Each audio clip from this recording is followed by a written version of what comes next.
African History Network show right here on 910 a.m. Superstation, the Future Radio.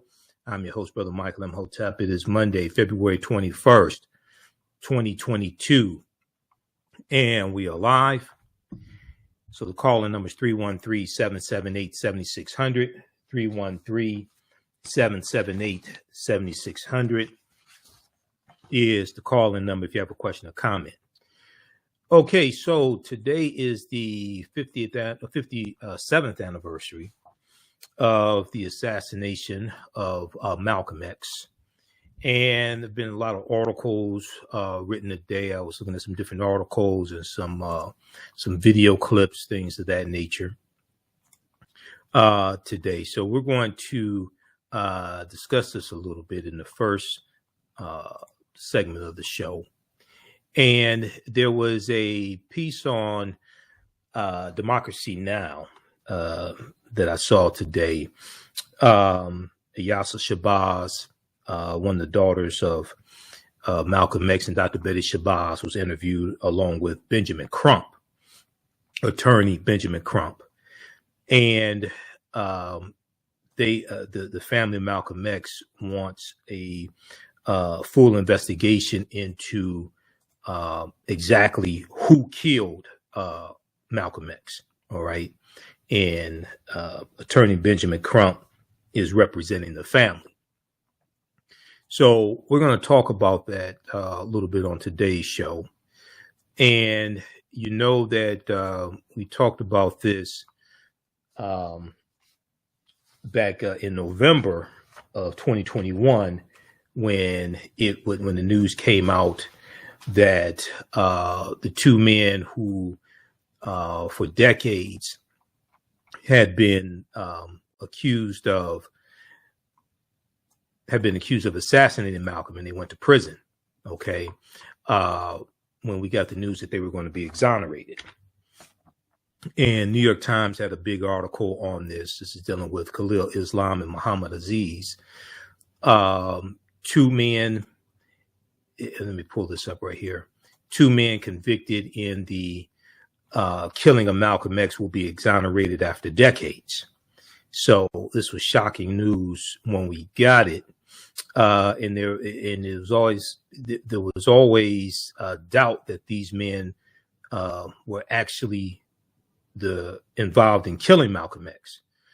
But when Cy Vance's office, district attorney there in Manhattan, when Cy Vance's office opened the case and did the investigation,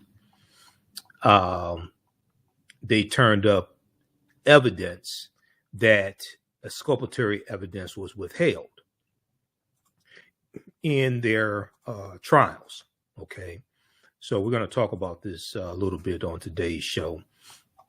You know, there's a good article from New York Times on this, and then also some good articles from the Washington Post as well as Huffington Post also. All right, and then on Sunday's show, I did not get a chance to get to this story. You know, we talked about the story out of Indiana, Spronica Elementary School, and the counselor sent home a permission slip, and this regarding a Black History Month lesson, Black History Month lessons. And it gave the parents the option to opt out of the lesson. So we talked about this on Sunday's show, and also talked about it Friday when I was on Roland Martin Unfiltered. There was another story that we really didn't get a chance to get to on Sunday's show, because we were talking about Kim Potter getting only 2 years for killing Dante Wright. We talked about Brian Flores as well, getting a assistant coaching position with the Pittsburgh Steelers. But this article here from the New York Times we're going to talk about today, and there was a segment from the Read Out with Joanne Reed I was going to play on yesterday's show, but did not get a chance to get to either. Teachers tackle Black History Month under new restrictions. teachers tackle Black History Month under new restrictions. And this deals with the anti-critical race theory laws that have been passed so far in 14 states. And the type of stress that is causing and confusion is causing for many teachers. In states where laws now limit classroom discussions of race and discrimination, many teachers are watching what they say and are more anxious about their jobs. Many teachers are watching what they say and are more anxious about their job. Okay, so we're going to talk about this, and there was a good segment from the Readout with Joanne Reed that deals with these anti-critical race theory laws. Let's see, what's the name of this clip here? GOP continues to stoke rage, racialized cultural anxiety among whites for political gain. All right, it was a segment from February 16th, but I did not get a chance to get to that. Okay, so on the African History Network show, we focus on educating, empowering, and inspiring people of African descent throughout the diaspora and around the world, because right now it's correct wrong behavior. What you do for yourself, what you do to yourself, and what you allow other people to do to you and get away with is based upon what you think about yourself. What you think about yourself is based upon what you have been taught about yourself. What you've been taught about yourself is based upon everything you've read, heard, and seen about yourself. All right, be sure to register for the online classes I teach on Saturdays and Sundays, Ancient Kemet, the Moors, and the Maafa, Understanding the Transatlantic Slave Trade, what they didn't teach you in school. And from the Civil War to the Civil Rights Movement and Black Power, 1865 to 1968. Also want to remind you, I'll be on a panel discussion on Wednesday, February 23rd, that's organized by Zeta Phi Beta Sorority Incorporated, the Michigan State Organization Social Action Committee of Zeta Phi Beta Sorority Incorporated. Wednesday, February 23rd, 2022, 7 p.m. Eastern Standard Time. We have the information on our website, AfricanHistoryNetwork.com. This is a webinar. It's a virtual panel dealing with reparations. We have the link on our website, AfricanHistoryNetwork.com, where you can register for it. It's free to attend. Wednesday, February 23rd, 7 p.m. Eastern Standard Time. Okay. Visit our website, AfricanHistoryNetwork.com. All right. I want to jump into this first story. We're coming up here on a break. Also, we'll talk about the home in Inkster, Michigan, where Malcolm X used to live with his brother Wilford back in the 1950s. That gets listed on the National Register of Historic Places also. Okay, we'll talk about that as well. Now, we're coming up here on a break.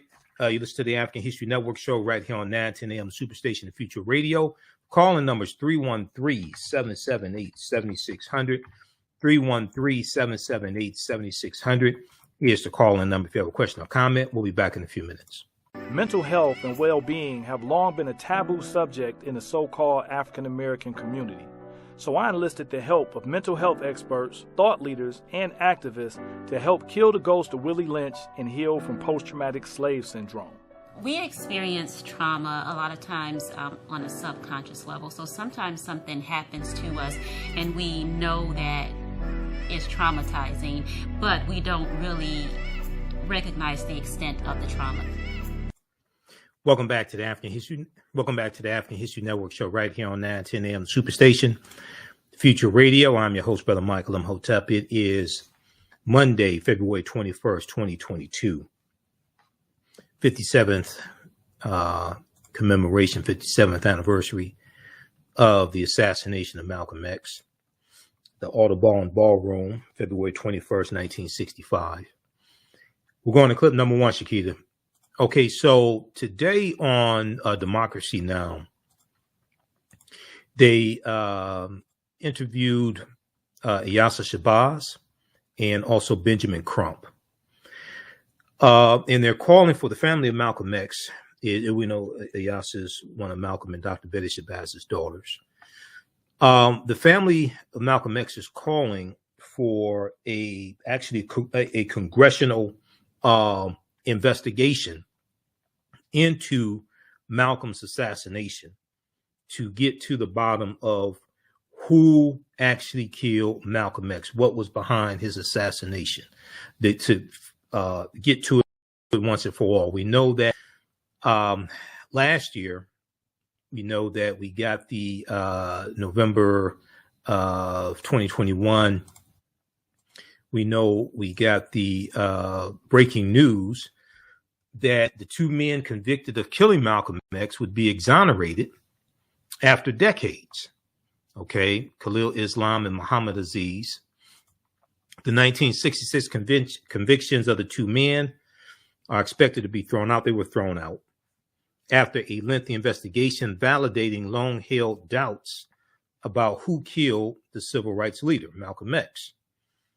Two of the men found guilty of the assassination of Malcolm X are expected to have their convictions thrown out on Thursday. The Manhattan District Attorney and lawyers for the two men said, rewriting the official history of one of the most notorious murders of the civil rights era. For decades, historians have cast doubt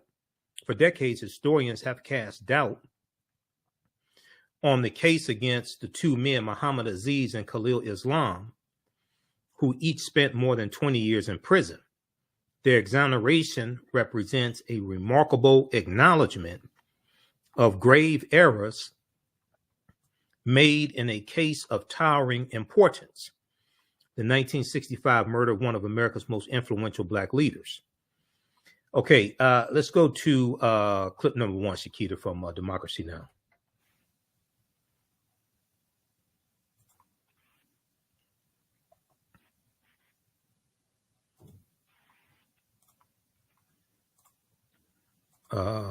It's on YouTube. This is Democracy Now! I'm Amy Goodman. It was 57 years ago today, February 21st, 1965, when Malcolm X was assassinated on the stage at the Audubon Ballroom in New York City, not far from where we are. Malcolm's family is now calling for a federal probe into his murder. In November, a New York judge exonerated two men who spent decades in prison after being wrongfully convicted in the assassination. 83-year-old Muhammad Aziz and Khalil Islam, who died in 2009. This came after the Manhattan District Attorney's Office and the Innocence Project conducted a nearly 2-year investigation that uncovered key evidence which was withheld at the trial of the two men.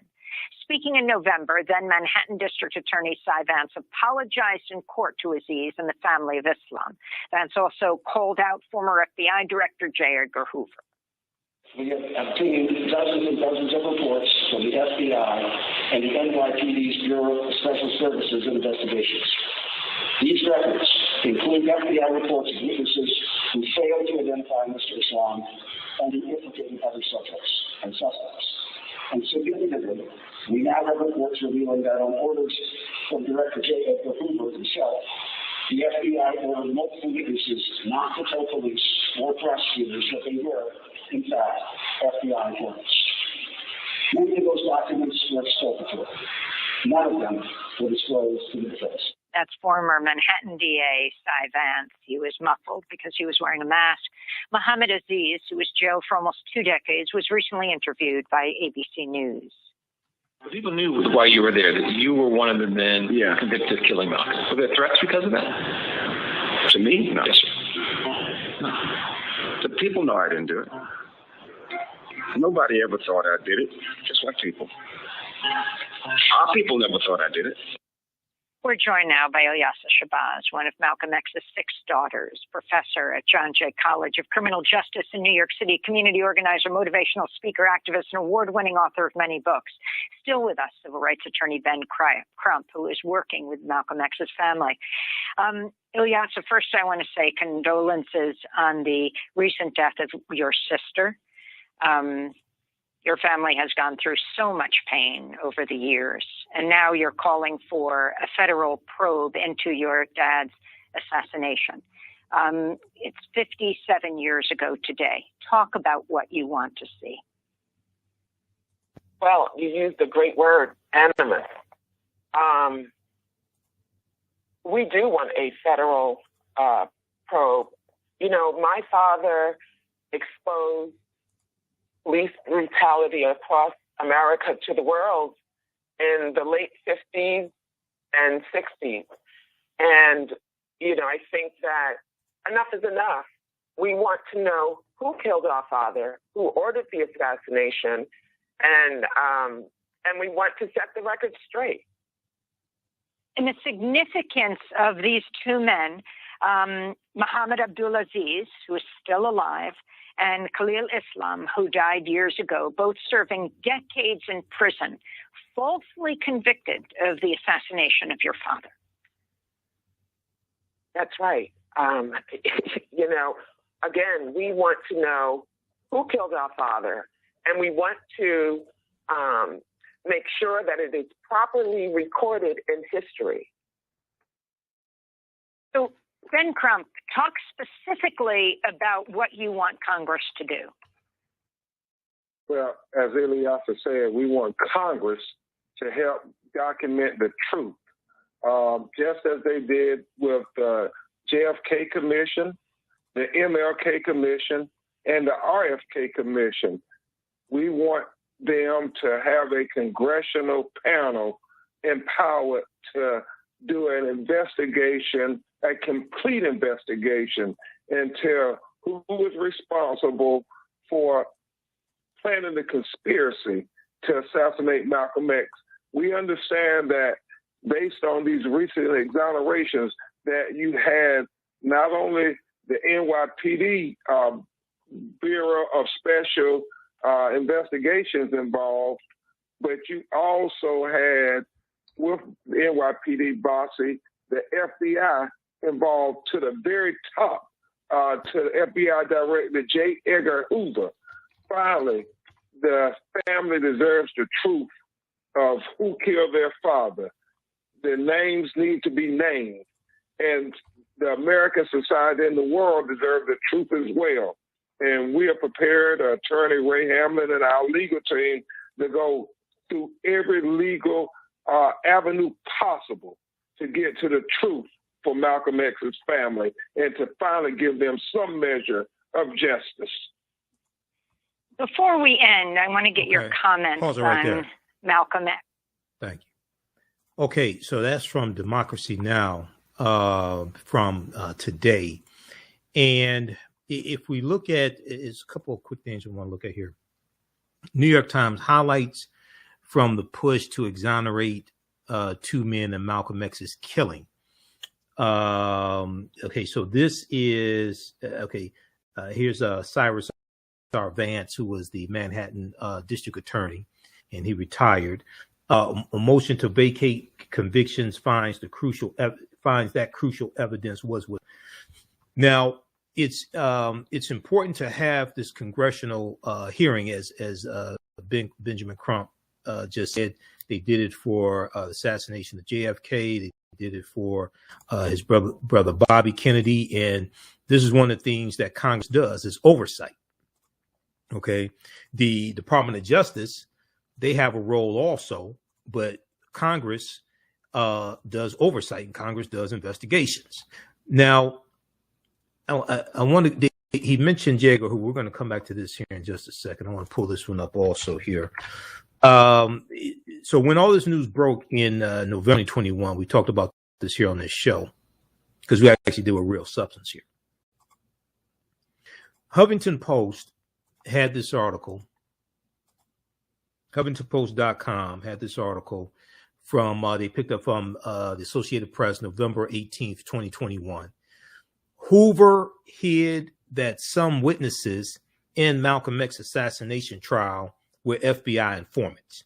J. Edgar Hoover, director of the FBI, Hoover hid that some witnesses in Malcolm X assassination trial were FBI informants. A Manhattan judge exonerated two men convicted of killing the revolutionary leader after decades of doubt about who was responsible for his 1965 death. More than half a century after the assassination of Malcolm X, two of his convicted killers were exonerated Thursday after decades of doubt. I'm going to go to this here. Okay. So if we scroll down here, they talk about evidence withheld. The recent investigation found information in FBI files about witnesses who could not identify Khalil Islam and implicated other suspects. Manhattan District Attorney Cyrus R. Vance Jr. told the court, he was the district attorney at the time, he was the one who opened up this investigation into the case after the documentary came out, Who Killed Malcolm X, on Netflix. All right. Now, the files show that the late FBI director, J. Edgar Hoover, ordered agents to tell witnesses not to reveal that they were informants when talking with police and prosecutors. Manhattan District Attorney Cyrus R. Vance said, quote, I apologize for what were serious, unacceptable violations of law and the public trust. There is one ultimate conclusion. Mr. Aziz and Mr. Islam were wrongfully convicted of this crime, end quote.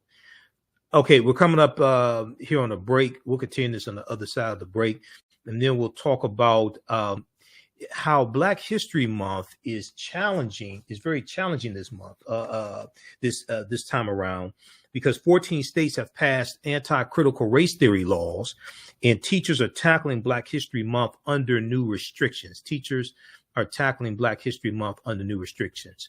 Listen to the African History Network show. I'm Michael Imhotep. We'll be back in a few minutes. The Business Scaling Challenge is a 7-day online event that is taking place the week of March 13th through March 19th, 2022. This challenge will guide a group of business owners through scaling their businesses. Business owner Ronnie Sumler is hosting the Business Scaling Challenge in remembrance and honor of her father, the late civil rights activist Rodney Sumler. He helped a lot of African-American-owned businesses and local community leaders participate in politics. However, when he passed away, all of his ventures died with him. This inspired his daughter, Ronnie Sumler, to help community business owners preserve their businesses.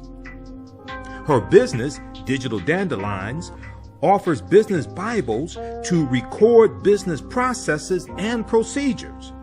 Their business Bibles are their branded run-of-show business manuals that have everything you need to run your business in one place. Their business scaling kit is the first step in creating a business Bible. It includes everything needed to grow your business in one place. Join the Business Scaling Challenge Facebook group for more information, and good luck in scaling your business. STEM Forward, helping our community find their place in the emerging fields of science, technology, engineering, and mathematics. Join us for our monthly live stream on our website, stemforwardedu.org. Watch, subscribe, share. Also join our mailing list to stay up to date with STEM resources and opportunities. STEM Forward, the future is now. Watch, subscribe, share.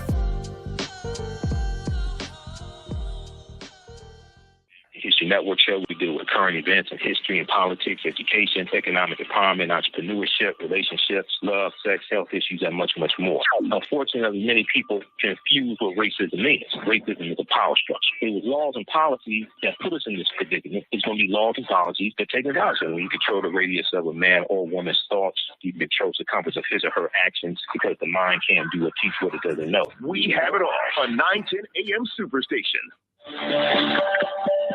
910, the Superstation, Detroit's only African-American talk radio. Welcome back to the African History Network show right here on 910 AM Superstation, the Future Radio. All right, be sure to visit our website, AfricanHistoryNetwork.com. You can register for the online history classes I teach on Saturdays and Sundays. On Saturdays, it's ancient Kemet, the Moors, and the Maafa. Kemet, one of the original names for Egypt. Ancient Kemet, the Moors, and the Maafa. Understanding the transatlantic slave trade, what they didn't teach you in school. We deal with thousands of years of history and what leads up to the transatlantic slave trade taking place. We also deal with the African presence in the Americas dating back tens of thousands of years ago, even before Native Americans came into existence. So I do the class live Saturdays, 2 p.m. to 4 p.m. Eastern Standard Time. All the sessions are archived and recorded. You can go back and watch it anytime. The class is on sale $80, regularly $130. As soon as you register, you can watch the class we just did this past weekend. On Sundays, I teach from the Civil War to the Civil Rights Movement of Black Power, 1865 to 1968, 2 p.m. to 4 p.m. Also, next class is Sunday, February 27th. We have a bundle pack. You can register for both classes for only $120. The classes are $130 each. And once you register for the class, you can watch it as much as you want to. Even a year from now, you can go back and watch the entire course. Okay. So you have full access to it. All right. Now, let's see. Tuesday morning, I'm speaking for Tech Town, and they sent me the information. Now, we're going to get it up on our website, AfricanHistoryNetwork.com. They said the flyer's in here somewhere. So I guess it is. But this is dealing with preparing Black-owned businesses for success, preparing Black-owned businesses for success. This is taking place Tuesday, February 22nd, 10 a.m. to 2:30 p.m. It's all virtual, so you can watch from anywhere. It's free to attend. Celebrate Black History Month. New conference, February 22nd, will prepare Black-owned businesses for success. Now, Maggie Anderson, who wrote the book Our Black Year, I think it was Our Black Year.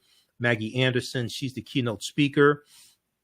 Preparing, so this is Tech Town Detroit, and our partners present a virtual business conference celebrating Black History Month, preparing Black-owned businesses for success. Tuesday, February 22nd, 10 a.m. to 2:30 p.m. Eastern Standard Time. We'll get the information on our website, AfricanHistoryNetwork.com. Also at techtowndetroit.org, techtowndetroit.org. They should have the information there as well. Okay. All right. We're going to post a link here on the thread of our broadcast here, and we'll put it on the homepage of AfricanHistoryNetwork.com also. Okay. Let's go back to the story. We're going to clip 2 here in just a second, Shakita. All right. This other article that I wanted to get to is we did that one from New York Times. Highlights. This was the day that the 2 men were exonerated. Highlights from the push to exonerate 2 men in Malcolm X's killing. Okay, November 18th, 2021, New York Times. All right, so check that out also. Motion to vacate convictions finds that crucial evidence was withheld. And let's see here, these defendants. The motion includes a host of new witnesses. The motion includes a host of new findings. It mentions an interview with a new witness with the initials JM, conducted only days after the reinvestigation began.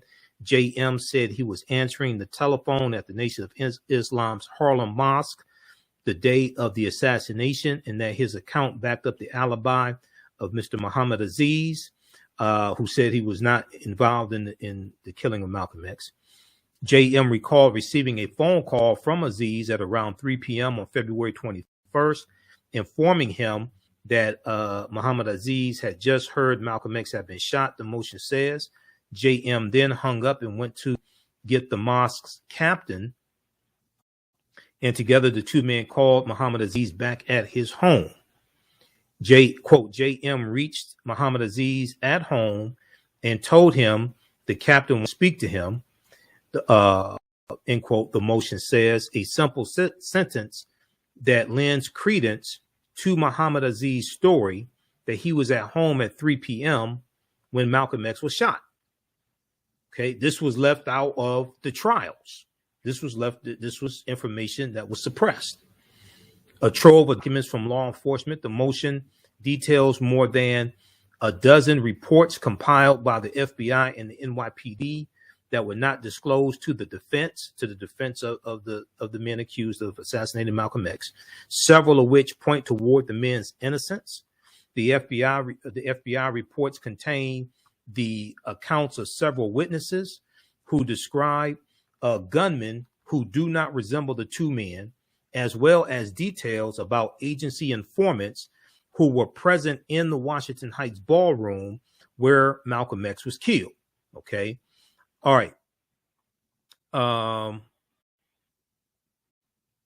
and also Detective Gene Roberts as well. The police department documents include descriptions of undercover detectives having been present in the ballroom, at least one of whom was there at the time of the murder. The report may have been referring to Detective Gene Roberts, an undercover officer who it later came out was working as a member of Malcolm X's security detail. He was African American also, Detective Gene Roberts. All right. So check out these articles here from Washington Post and New York Times and Huffington Post and Democracy Now! As well. Okay. All right. I want to go to this next story here. We just talked about this very briefly on yesterday's show. I'm going to clip 2, Shakita, from the readout here in just a second. So African American History Month, Black History Month this year is causing anxiety for many teachers because of laws that have been passed in the state legislatures. 14 states have passed laws limiting how race and discrimination can be taught in schools. You have a total of 35 states that are proposing some type of restrictions on what can be taught also. All right, now in states where laws now limit classroom discussions about race and discrimination, many teachers are watching what they say and are more anxious about the jobs. Now, this is a piece from about their jobs. This is a article from February 12, 2022 from the New York Times. And it deals with different teachers in different states. They talk about New Hampshire, a Spanish teacher in New Hampshire took down a Black Lives Matter sign in her classroom. In Lubbock, Texas, a social studies teacher felt that candid political discussions with students were becoming, quote unquote, kind of like a tightrope. And in Oklahoma City, a history teacher began to think twice about using the word white to describe people who defended slavery. In February 2022, public school teachers traditionally shape lessons around Black History Month, but this year, educators in several states are handling their classes a bit more gingerly. Republican-led legislatures in several states have passed laws later 2021 to ban or limit schools from teaching that racism is infused in American institutions. And while students in those states are still learning about activists like Ida B. Wells and Claudette Colvin, and eras like Reconstruction, 1865 to 1877, and the Civil Rights Movement, some teachers are also exercising a quiet restraint. I want to go to this clip here from the readout with Joanne Reed from February 16th, 2022. And they talked about the GOP keeps stoking white rage. Okay, the GOP keeps stoking white rage, and they talked about critical race theory as well. Let's go to this clip, Shakita.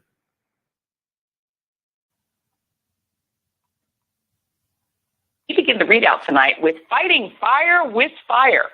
The Republican Party, which is apparently consolidated around the idea of presenting no ideas, no policies, just resentment in order to drive out more of its base and try to retake power in Washington and around the country, importantly, without having to broaden that base in this midterm election year, is continuing its strategy of stoking rage and racialized cultural anxiety among white parents for political gain.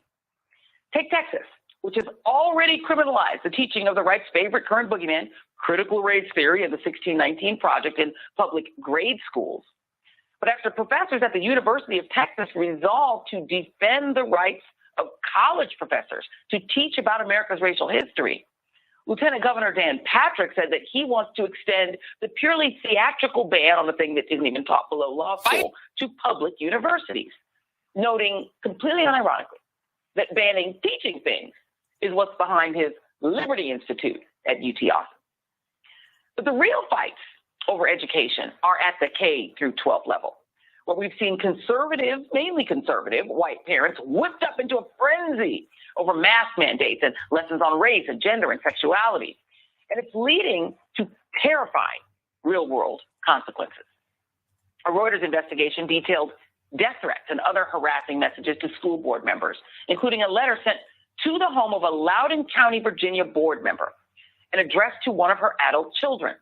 It threatened to kill them both unless she resigned. The school board wars are happening all over this country. And again, it's not the grassroots effort that Republicans would have you believe. Dateline, Kansas City, Missouri. Okay, pause it right there. We're coming up on a Today break. it caused me to believe that I have to just stand back it here up and about 20 or 30 seconds. We'll pick it up there. Okay, listen to the African History Network show right here on the 910 AM Superstation Future Radio. I'm Michael Imhotep. We'll be back in a few minutes. Abundant Capital Group is a real estate investment company with over 20 years of experience in real estate. They specialize in two areas of real estate. One, they solve real estate problems with creative financing solutions that give the seller the most money for their property. And two, they show individuals how to get a higher rate of return on their investment capital with real estate note investing. If you are looking to sell or need to sell your property, here is what they provide.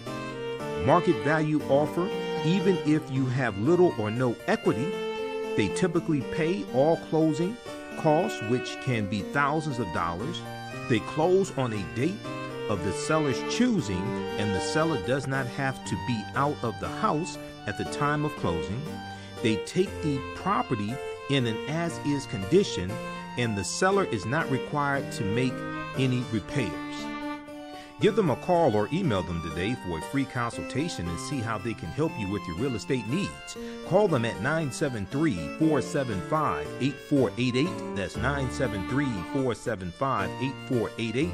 Visit their website, abundantcapitalgroup.com. That's abundantcapitalgroup.com. And email them at acg@abundantcapitalgroup.com. Follow them on Instagram and Facebook at Abundant Capital Group. The work that I do is larger than the fashion industry. It's larger than the art world. And I believe that I was born to bring newness into this world. I'm Kaima McIntyre. I'm 24 years old and I'm an artist. I create everything from paintings to jewelry design, metaphysical jewelry to be specific, and fashion design. The only reason why my prom dress went viral is because people needed it. Within a few days of going viral, Notori Naughton reached out to me and she's like, I saw your dress, can you make me a dress? I was equally as shocked to be asked by a celebrity to design their dress at the age of 17. That's just one person, and the list just continues to go on to Janet Jackson, to Tyra Banks. It really hits home. That means that the discussion is happening on the grounds in real time. Welcome back to the African History Network show right here on 910 AM, the Superstation Future Radio. Okay, we're going to go right back to this clip here from the readout with Joanne Reed from February 16, 2022. And this is dealing with the GOP continues to stoke rage, racialized cultural anxiety among whites for political gain. And this is tied into the anti-critical race theory laws that we have seen passed in 14 states since 2021. And that is also causing a problem with in some states with the Black History Month lessons. Okay, let's go back to this clip, Shakita. The school board wars are happening all over this country. And again, it's not the grassroots effort that Republicans would have you believe. Dateline, Kansas City, Missouri. Today, it's hard for me to believe that I have to stand up here and discuss what the material is being utilized within our school system. I am sure you have removed many of the old classics off the shelves because the writing that is no longer seen as appropriate, but you are refilling the shelves with disgusting child pornography. That woman, reading her prepared talking points, denied being inspired by other efforts at school board meetings. But the Kansas City Star noted that it was just another sign of a concerted national strategy against school boards. adding that in school board elections in the area last year, 2 out of the 3 conservatives who won seats were all backed by a New York-based PAC, the 1776 Project, which claims that schools are teaching anti-white ideology in the form of diversity and inclusion. Got that? You got to love the honesty. And this 1776 Project is just one of the many dark money groups masquerading as grassroots. This one founded by a political commentator and conservative writer, and raking in hundreds of thousands of dollars to try to take over school boards and make them more Republican and more right-wing. And groups like this are doing this stuff because it works. Anxiety and anger are powerful motivations to vote. Tribalism, too. And some House Democrats are finally sounding the alarm. According to Politico, the Dems campaign arm in the House is warning that unless the party forcefully confronts alarmingly potent, their words, attacks on things like CRT and policing, they risk losing major ground to Republicans in this year's midterms. They add that these attacks are most effective with center-left voters, independents, and notably with Hispanic voters. The overarching message, don't ignore these attacks. Hit back with a strong rebuttal. Ron DeSantis is doing his own version of the Republican culture wars in his so-called free state of Florida, just throwing it all at the wall, from criminalizing Black Lives Matter protests to banning mask mandates in schools to his Don't Say Gay bill, deeming LGBTQ topics as inappropriate for kids, while weaponizing the very idea of wokeness, which many white Americans embraced in the wake of George Floyd's murder. In Florida, that means DeSantis is attempting to legally prohibit public school teachers from teaching any lesson that might make white students, which is the implication, let's face it, feel discomfort about their race or gender. The group Equality Florida, which represents the interests of LGBTQ Floridians, is fighting back, however. Here is their latest ad. I have a dream. 5 poor little children must be judged by the content of their character. I have a dream. Miss George, why is this part crossed out?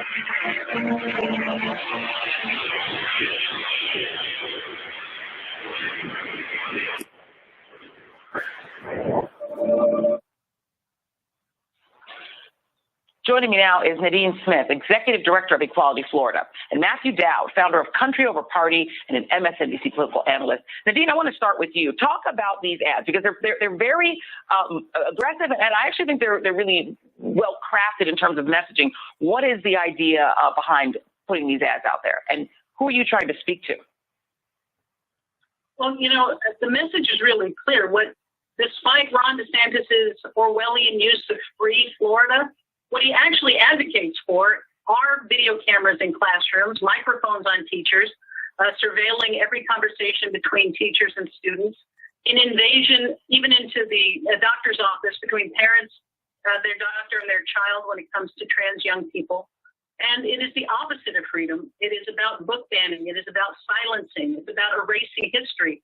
And for us, it was important because I think no matter where you fall on the political spectrum, there's a big difference between I'm not going to pay to see that comedian or go to that concert.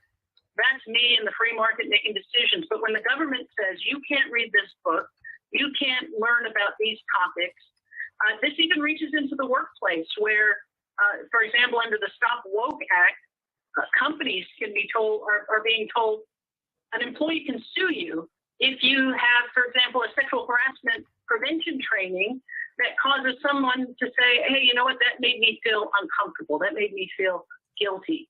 And so what they are really trying to do is to censor, to police, to invade, and to surveil us in all of these ways.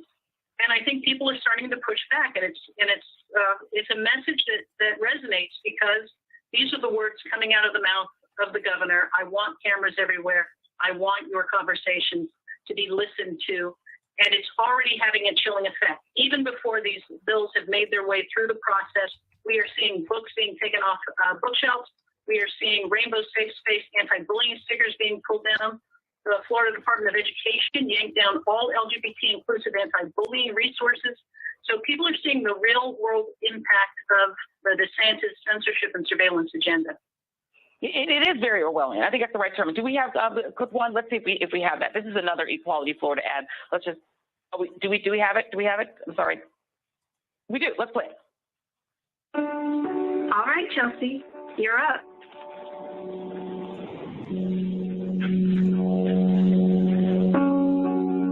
Tell us about your hero. I have two heroes. My two moms.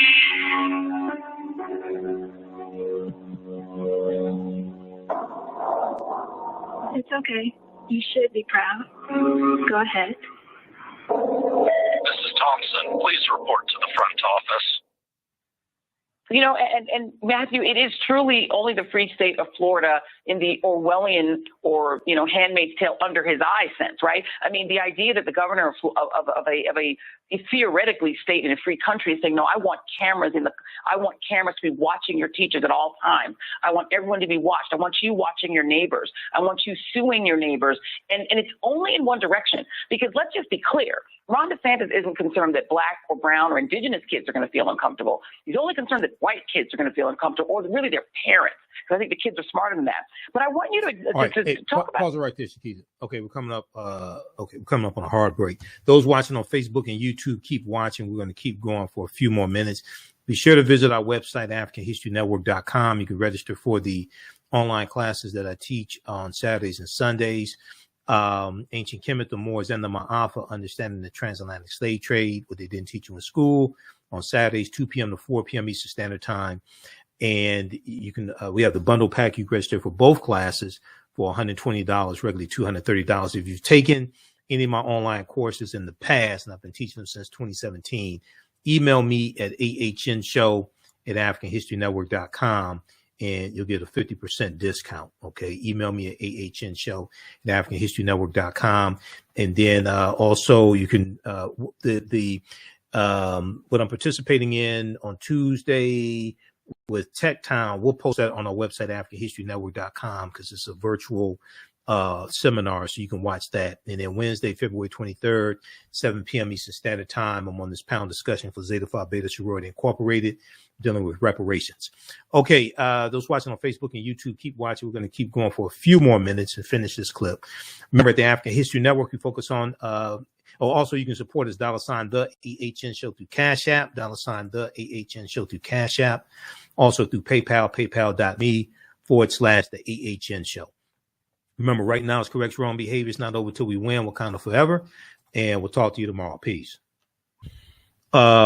This article here, here's one of those references. Now, this just came out. This is from Politico.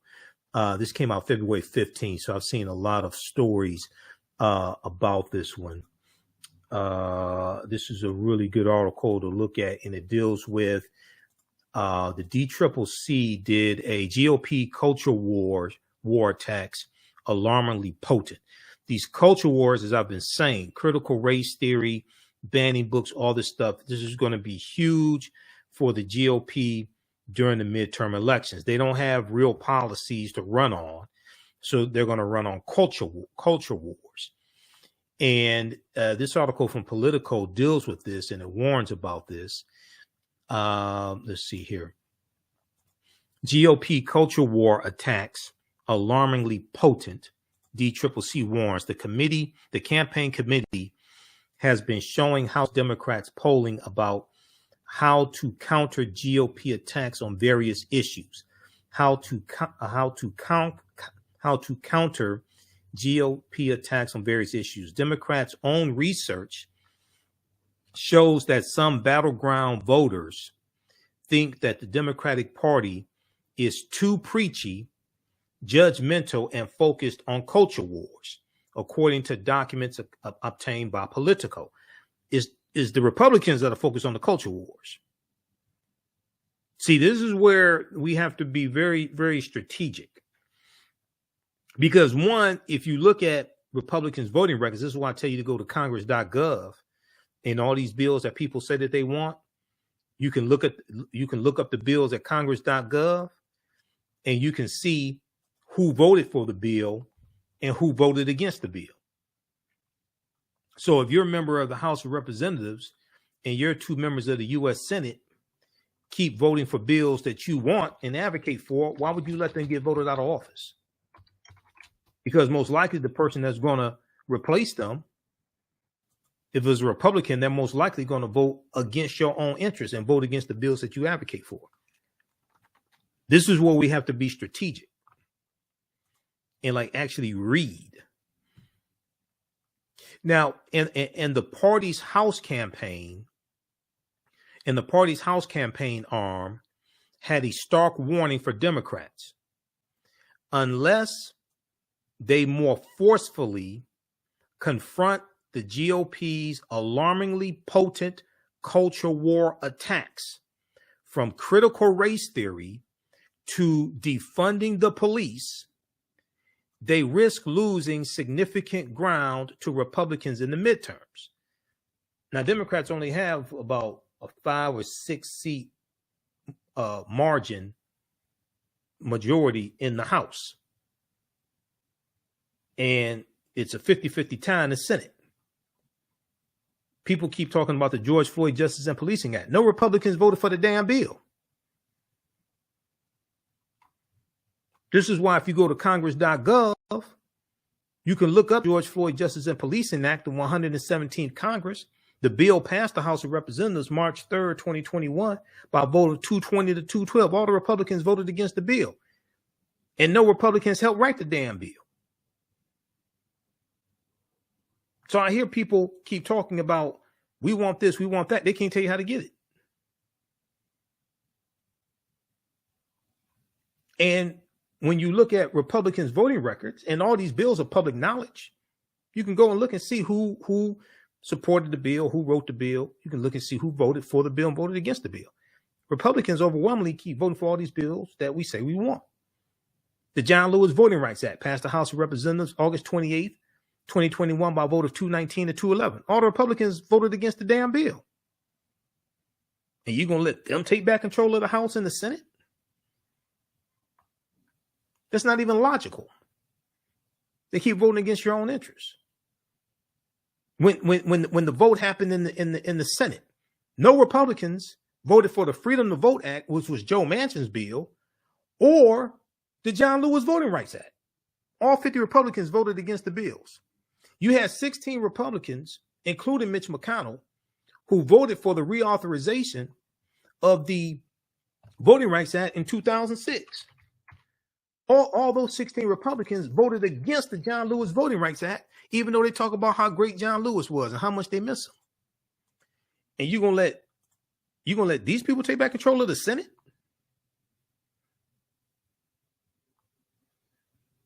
That's not even logical. If you actually say that all these bills, you say you want them, that's not even logical. They keep voting, the Republicans keep voting against the bills. This is why we have to be more strategic.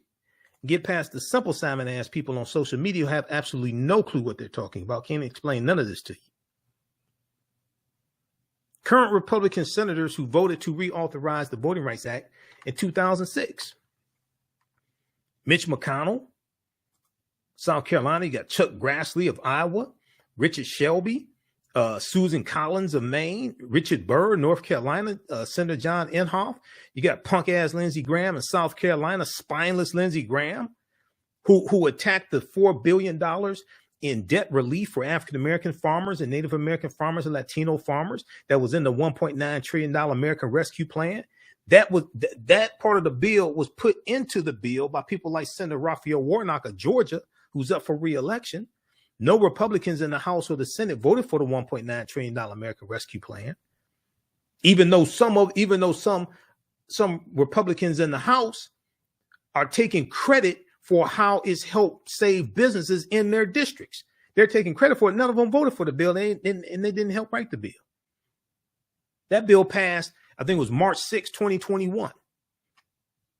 The $1.9 trillion American Rescue Plan. You got John Cornyn of Texas, Marsha Blackburn of Tennessee, Roy Blunt, Missouri. Okay. Shelley Moore Capito, who's the other U.S. Senator from West Virginia, where Joe Manchin is. She's a Republican. These are 16 Republicans who are in the Senate right now who voted to reauthorize the Voting Rights Act in 2006, and none of them voted for the John Lewis Voting Rights Act or Joe Manchin's Freedom to Vote Act, because Joe Manchin said he could put together a voting rights bill and he could get Republicans to vote for it. None of them voted for it.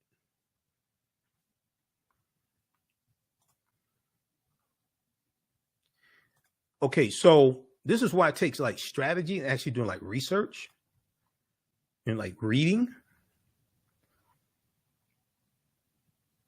The Democratic Congressional Campaign Committee, the DCC, the Democratic Congressional Campaign Committee, is recommending a new strategy to endangered members and their teams, hoping to blunt the kinds of GOP attacks that nearly erased their majority last election and remain a huge risk ahead of November.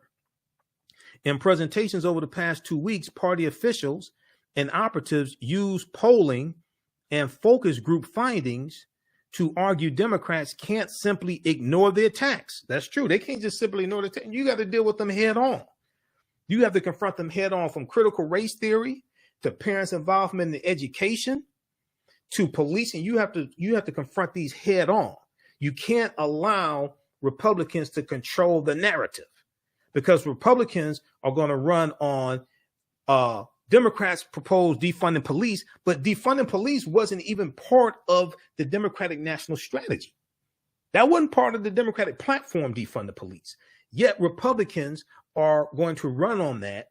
Republicans even tried to paint Joe Biden as being for defund the police, which is just asinine. But these are the games that they're playing, particularly when they're so in presentations over the past 2 weeks, party officials and operatives used polling and focus group findings to argue Democrats can't simply ignore the attacks, particularly when they're playing at a disadvantage. A generic ballot of swing districts from late January showed Democrats trailing Republicans by 4 points, according to the polling. It wasn't all bleak, though. The data showed that Democrats could mostly rebound loss to Republicans if they offered a strong rebuttal to the political hits. When faced with a defund the police attack, for instance, the presenters encouraged Democrats to reiterate their support for police. And on immigration, they said Democrats should deny support for open borders or amnesty and talk about their efforts to keep the border safe. If Democrats don't answer Republican hits, the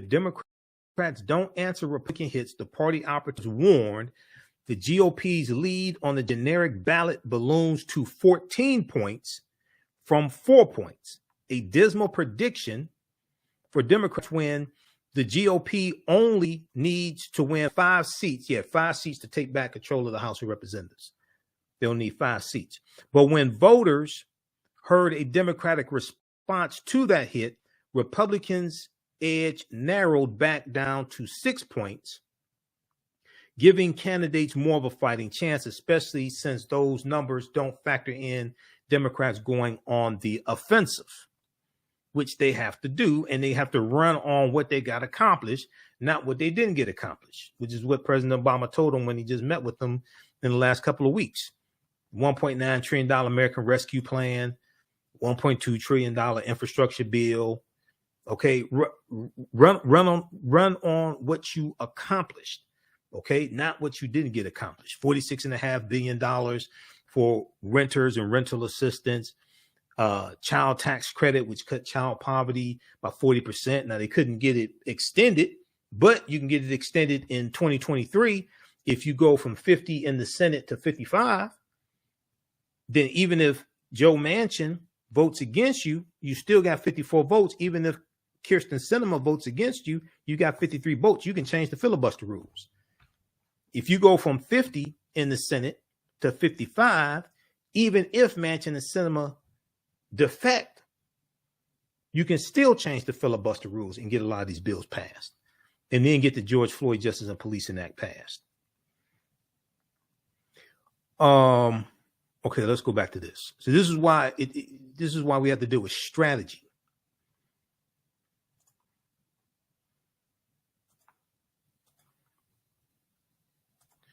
All right, I want to go back to this clip here from the readout with Joy and Reed. Let's see, where do we leave off? I got to cue this up.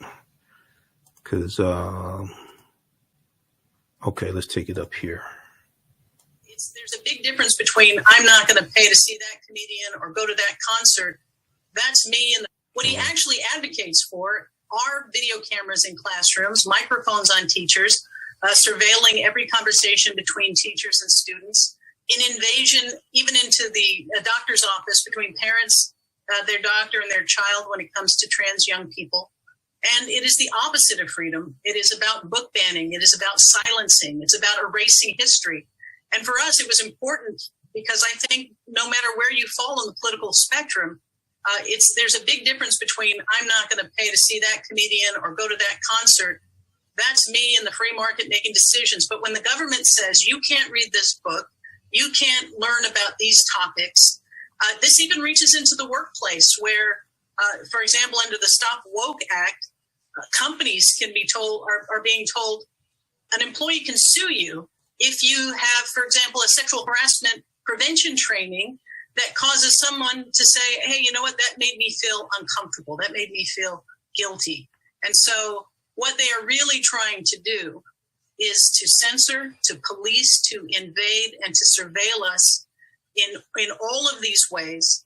And I think people are starting to push back, and it's a message that resonates because these are the words coming out of the mouth of the governor. I want cameras everywhere. I want your conversations to be listened to. And it's already having a chilling effect. Even before these bills have made their way through the process, we are seeing books being taken off bookshelves. We are seeing Rainbow Safe Space anti-bullying stickers being pulled down. The Florida Department of Education yanked down all LGBT inclusive anti-bullying resources. So people are seeing the real world impact of the DeSantis censorship and surveillance agenda.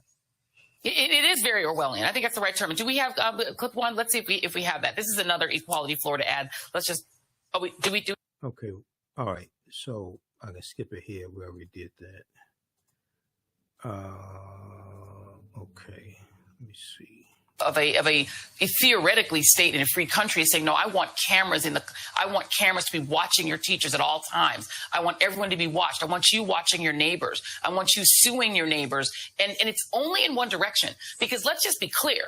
Ron DeSantis isn't concerned that Black or brown or indigenous kids are going to feel uncomfortable. He's only concerned that white kids are going to feel uncomfortable, or really their parents, because I think the kids are smarter than that. But I want you to talk about a bit the irony here. There was a very smart person on the Twitters who pointed this out yesterday. I retweeted it, and I'm going to read a little bit of it now. That in 2018, the conservative Washington Examiner made literally the opposite argument when Black parents and the NAACP came forward and said it makes Black kids uncomfortable to have books like To Kill a Mockingbird and The Adventures of Huckleberry Finn read in school because they have to hear the N-word being read out loud in class. This was the argument the Washington Examiner made at the time: revising or erasing history, even artistic interpretations of time periods, does a grave disservice to the very students whose quote unquote feelings they're trying to protect. So the argument on the right then is Black kids must get. Hold on. I want to pull this. I just want to show this right quick. Okay. I need to show this still picture, because what Joanne Reed is pointing out here is that when it was African-American parents talking about removing the book To Kill a Mockingbird from being used in the classroom because it uses the N-word so many times, you had white conservatives who weren't concerned about how African-American children felt. Okay. So if we look at this here, I'm going to pull this graphic up. This is from the Washington Examiner. Banning books. The name of the article: banning books, especially To Kill a Mockingbird and The Adventures of Huckleberry Finn, in the name of political correctness, is absurd. So the Washington Examiner is a right-wing, nonsensical newspaper. It's BS. But look at this. This is what they wrote. This is what the Washington Examiner wrote back in 2018, February 8th, 2018, during Black History Month, by the way. This is what they wrote. Banning books, especially To Kill a Mockingbird and the Adventures of Huckleberry Finn in the name of political correctness is absurd. But you have Republicans now pushing to ban books because they say they make white children feel guilty. And they want to ban books that teach about racism and some books about the civil rights movement and Dr. King and LGBTQ issues, because they talk about how certain books can make white children feel guilty. But when it came to African American children in 2018, they didn't care. Revising, or this is what the Washington Examiner wrote, revising or erasing history, even artistic interpretations of time periods, does a grave disservice to the very students whose feelings they are trying to protect. So they're saying, so removing To Kill a Mockingbird and removing The Adventures of Huckleberry Finn from the classroom, and African American children feeling hurt by hearing the N-word over and over again, they're saying ignore that. But when it comes to white children's feelings, they say, oh, we got to ban all these books because it can hurt white children's feelings.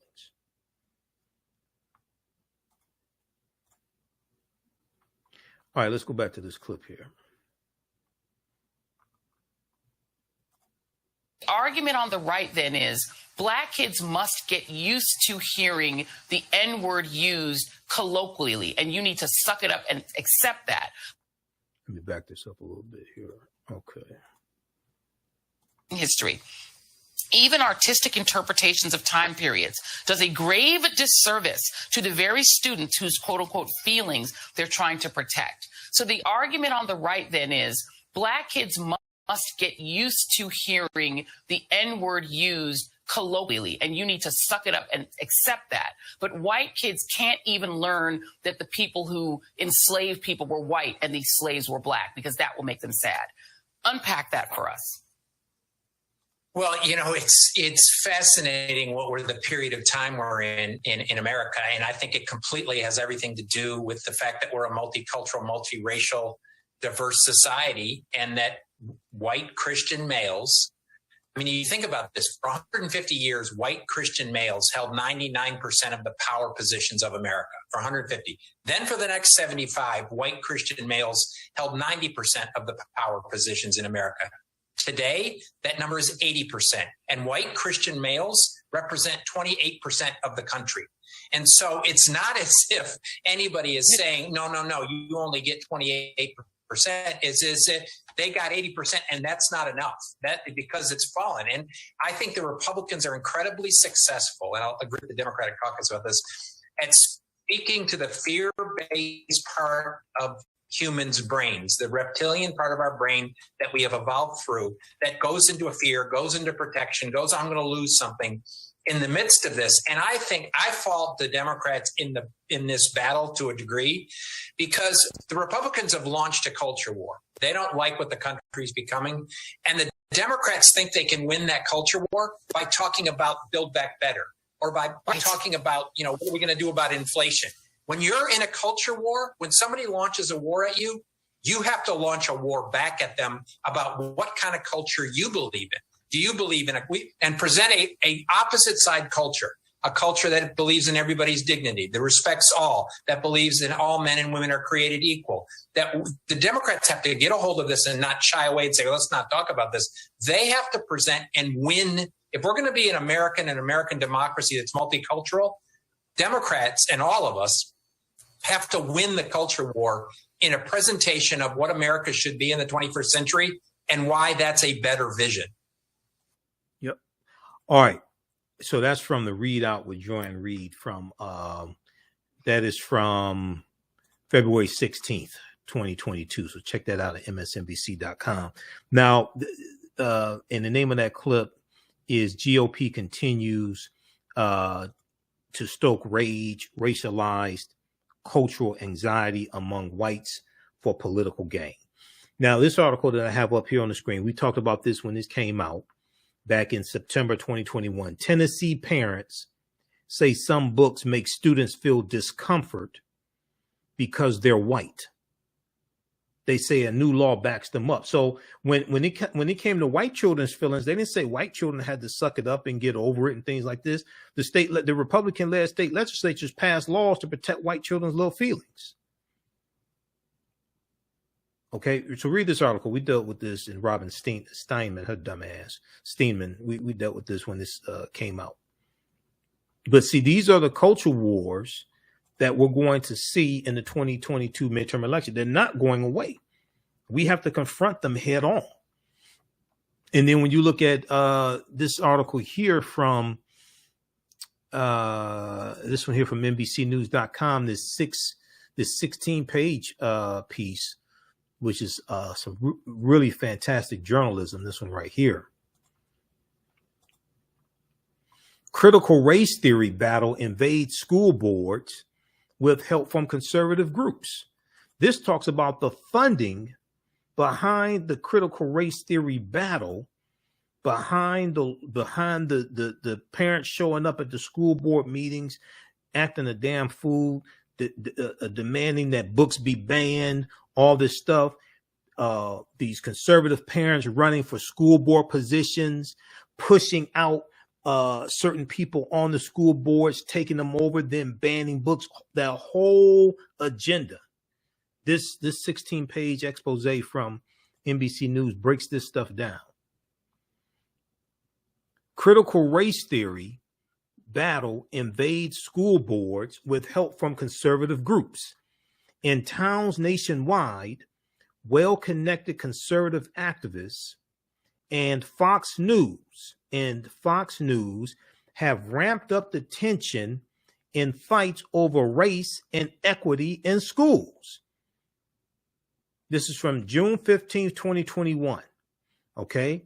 Politics is the legal distribution of scarce wealth upon resources, and the writing of laws, statutes, ordinances, amendments, and treaties, their adoption, interpretation, and enforcement. And just very quickly here, it talks about Jeff Porter, superintendent of a wealthy suburban school district in Maine, had no idea that his community was about to become part of a national battle when in the summer of 2020, a father began accusing the school district of trying to indoctrinate his children by teaching critical race theory. Now, critical race theory is not taught in K through 12. To Superintendent Jeff Porter, the issue was straightforward. The school district had denounced white supremacy in the wake of George Floyd's murder by police, but did not teach critical race theory. The school district did not teach critical race theory, the academic study of racism's pervasive impact. They just denounced white supremacy. Okay? The parent got upset. Oh, you trying to indoctrinate my child. Well, what have you been indoctrinating your child with if you have a problem with denouncing white supremacy? But the parent, Sean Brearty, grew increasingly disgruntled, and soon he connected with No Left Turn in Education, which is a rapidly growing national group that supports parents as they fight against lessons on systemic racism. That action turned a heated conflict with the school board into one that soon drew national attention, mobilized by a new, increasingly coordinated movement with the backing of major conservative organizations and media outlets.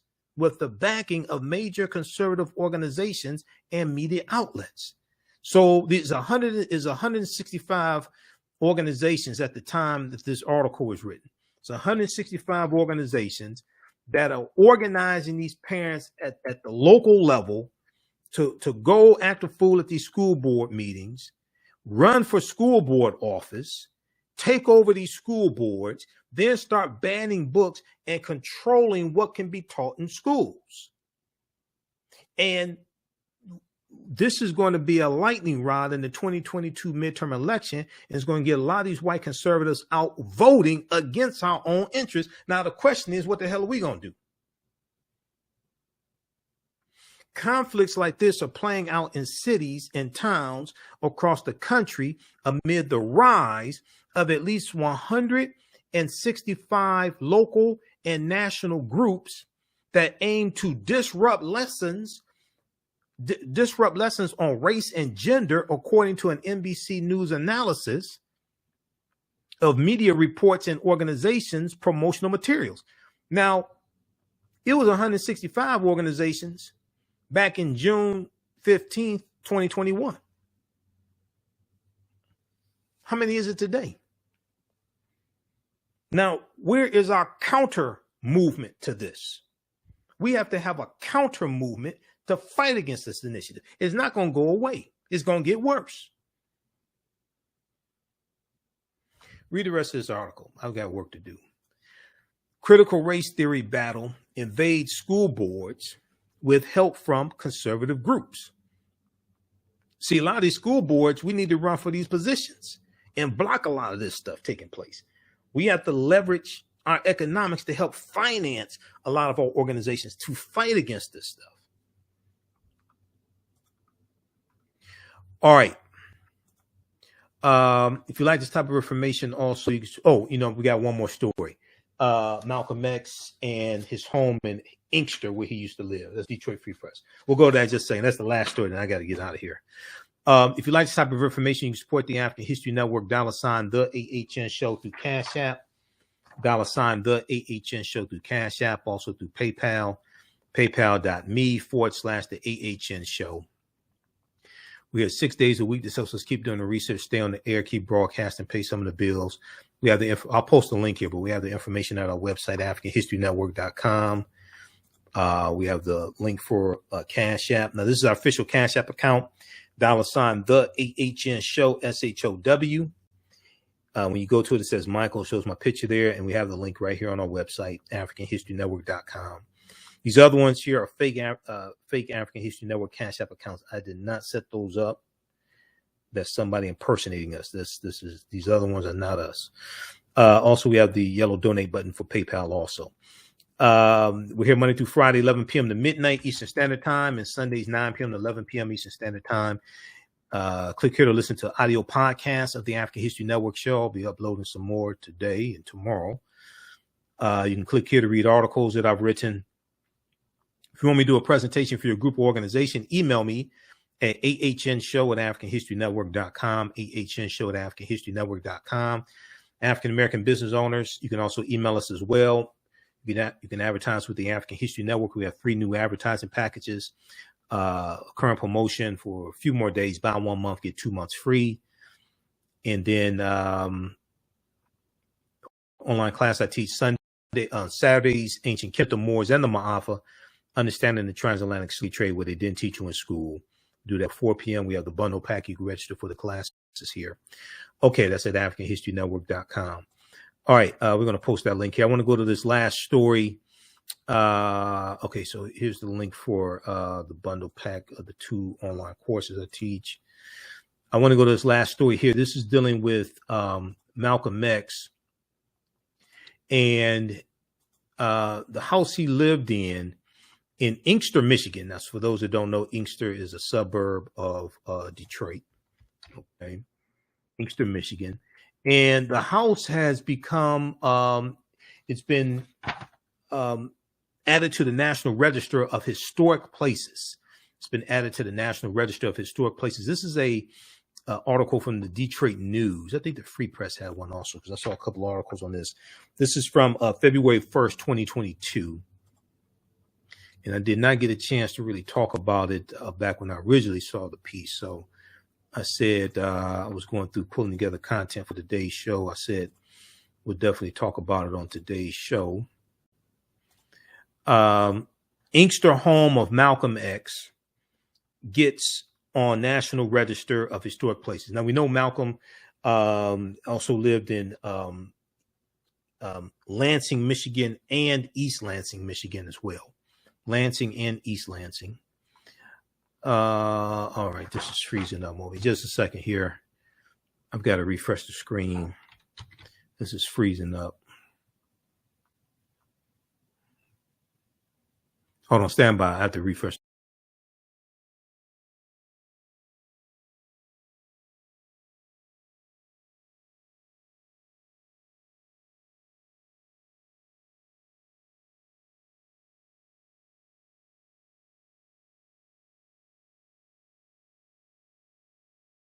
Back. Okay, good. The screen was freezing up on me. I had to refresh it. Okay, let's try this one more time. This is an article from the Detroit News. So in the 1950s, Malcolm X lived at this house with his brother Wilfred Little. We know that the Nation of Islam was founded in Detroit in the early 1930s also. If we look at this piece here, oh man, I hate it when it does this. Just a second here. Okay, the former home of civil rights leader Malcolm X has been listed on the National Register of Historic Places. The Michigan Economic Development Corporation announced on Tuesday. And this article is from February 1st, 2022. The announcement comes as the nation celebrates the annual observance of Black History Month in the United States and 3 weeks before the 57th anniversary of the assassination of Malcolm X. Okay, let's who joined the Nation of Islam in 1958. Okay, so this is a picture of the house in Inkster, Michigan. You see the banner on the side. This was the home of civil rights leader Malcolm X. The home at 4336 William Street in Inkster, Michigan, shown on September 16, 2021, is where Malcolm X lived in the early 1950s during his conversion to Islam. The home has been listed on the National Register of the Historic Places in the Michigan Economic Development Corporation announced Tuesday. Okay, so let me see. Let me scroll down here. Okay, so we got that. Malcolm lived in the Inkster home in 1952, along with his brother Wilfred Little and his family when he left prison after serving time for burglary in Massachusetts. It is at the William Street home where Malcolm X made a full transformation into the Islamic faith. Inkster resident Aaron Sims, he was introduced to Islam when he was in prison by his siblings. It wasn't Brother Baines, because that's Brother Baines is a fictitious character they created for the Malcolm X movie. Brother Baines didn't exist. Brother Baines was probably a composite character, partly probably of John Bembry, because John Bembry was an older African-American male prisoner who told Malcolm that he encouraged Malcolm to take classes and start reading even before Malcolm was exposed to Islam in prison. John Bembry was a friend of Malcolm's in prison, and he encouraged him to develop his mind, take classes, read, things like this. So Inkster resident Aaron Sims, who saved the home from the wrecking ball after it was for a time listed on the city's demolition list, said Monday the National Registry of Historic Places designation is the latest step toward revitalizing the once abandoned home into a museum highlighting the life of Malcolm X. Now, the museum will be dedicated to the life and work of Malcolm X and run by the Inkster-based nonprofit organization Project We Hope, the nonprofit Inkster-based nonprofit Project We Hope, Dream, and Believe. which is focused on educating and empowering young men and women. Now, Sims said his organization has purchased 3 lots, 2 next door and another across the street, where they plan to build a community center and a job training youth tutorial center. The renovation and plans for the museum recently received $380,000.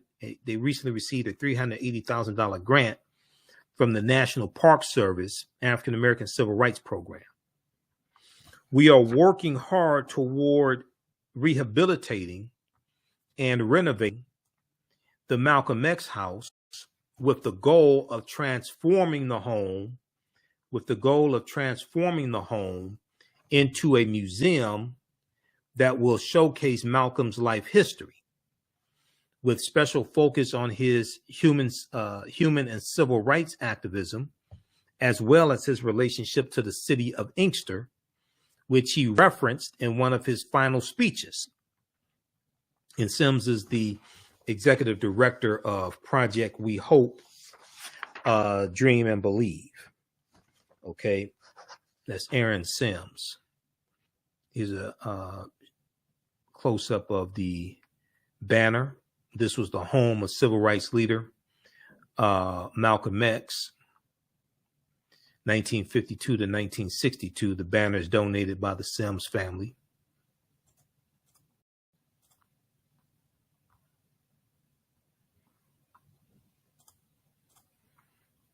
All right. Now, in September of 2021, Atala Shabazz, the eldest daughter of Malcolm X and Dr. Betty Shabazz, praised the effort to preserve the history of her father and Uncle Wilfred Little during comments to the State Historic Preservation Review Board. Okay, read the rest of this here. This is from the Detroit News, DetroitNews.com. Inkster, Michigan home of Malcolm X gets on National Register of Historic Places. Okay, this is from February 1st, 2022.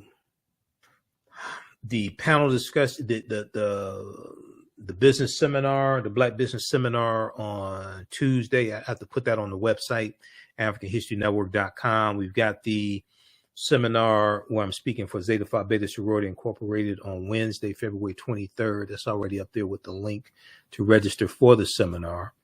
It's free to register for that. And then also the Michael Imhotep 15 DVD bundle pack, 15 lecture bundle pack.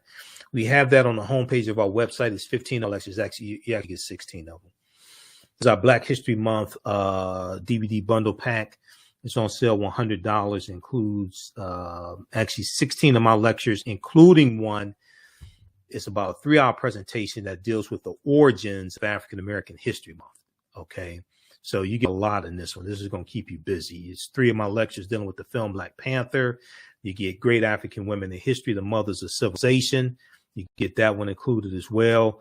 You get this one here dealing with the origins of African American History Month and Dr. Carter G. Woodson. This is Breaking the Chains, Why We Celebrate Black History Month. So I deal with a lot in that presentation. Okay, so that's all in this bundle pack, and we'll post the link on our website also, African History Net. We'll post the link here on the thread of the broadcast. Get one I did with Dr. David Imhotep, who wrote the book, The First Americans Were Africans, Documented Evidence. You get this one here, this 4-hour presentation, Great African Women in History, the Mothers of Civilization. Okay, so that's all together. So we have that. And if you want that in digital download format, also email me at TheAHNShow@AfricanHistoryNetwork.com. All right, but that's the link for to order it in DVD format. All right, we have to get out of here. Remember, at the African History Network, we focus on educating, empowering, and inspiring people of African descent throughout the diaspora and around the world, because right now it's correct wrong behavior. It's not over till we win. Wakanda forever. And we'll talk to you tomorrow. Peace.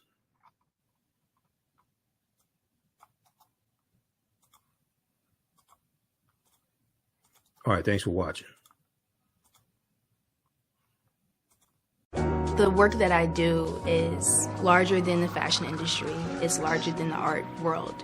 And I believe that I was born to bring newness into this world.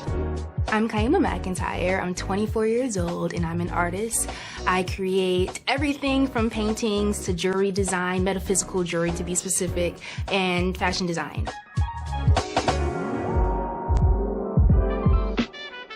The only reason why my prom dress went viral is because people needed it. Within a few days of going viral, Notori Naughton reached out to me and she's like, I saw your dress, can you make me a dress? I was equally as shocked to be asked by a celebrity to design their dress at the age of 17.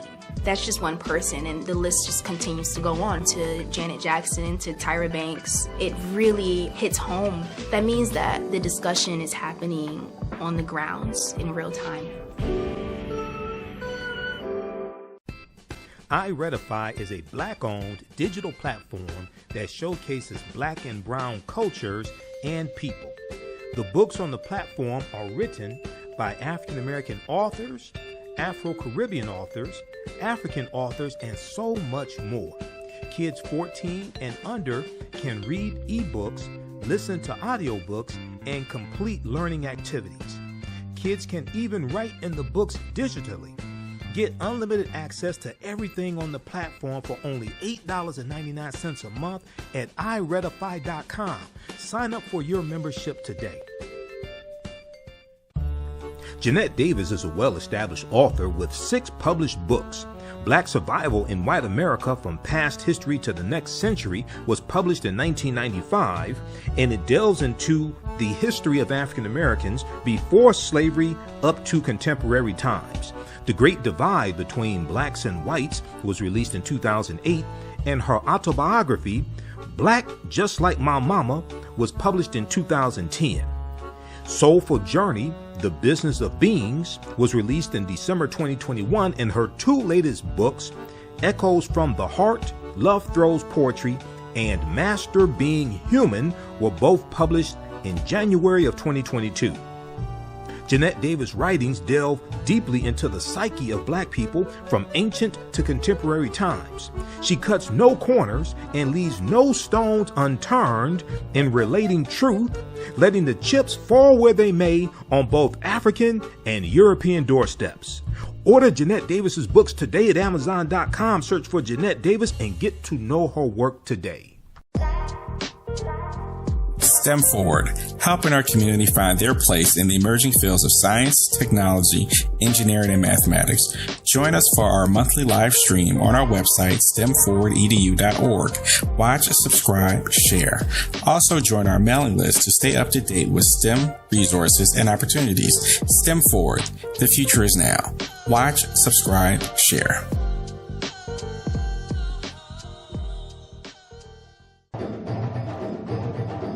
Soul in Motion, celebrating 38 years in the arts. This energetic ensemble of dancers and drummers was started by percussionist Michael Friend and is led by choreographer Associate Director Pam Lassiter. Based in the Washington, D.C. area, Soul in Motion is now accepting bookings for Black History Month, Juneteenth, and summer festivals in 2022. Soul in Motion is also available for more intimate events like naming ceremonies and weddings. To find out more or book your date, call 240-452-1349 or send an email to info@soulinmotion.org. Be sure to check us out on Facebook, Instagram, and YouTube. Soul in Motion, celebrating our history, our culture, our future. Soul in Motion. Theater, African dance, and drumming since 1984.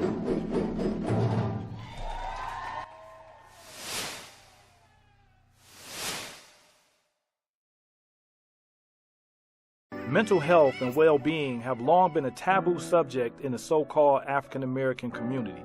So I enlisted the help of mental health experts, thought leaders, and activists to help kill the ghost of Willie Lynch and heal from post-traumatic slave syndrome. We experience trauma a lot of times on a subconscious level. So sometimes something happens to us and we know that it's traumatizing, but we don't really recognize the extent of the trauma.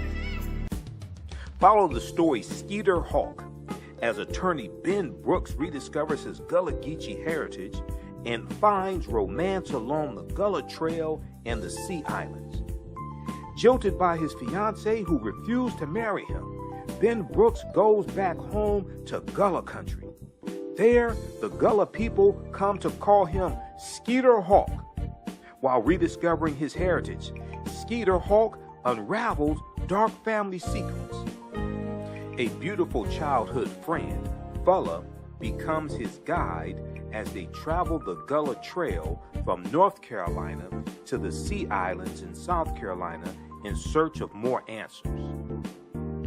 Ben Brooks falls in love with her and becomes torn between her and his former fiancée who wants to rekindle their romance. He also deals with a premonition that one of his enemies is pursuing him, providing a backdrop for mystery, romance, intrigue, and suspense in this page-turning novel called Skeeter Hawk from author Sabby Stone. Order your copy today at sabbystone.com. That's S-A-B-Y, sabbystone.com.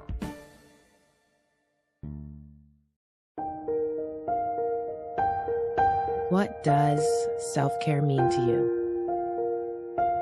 To us, it's an opportunity to reconnect with nature. A chance to create something remarkable.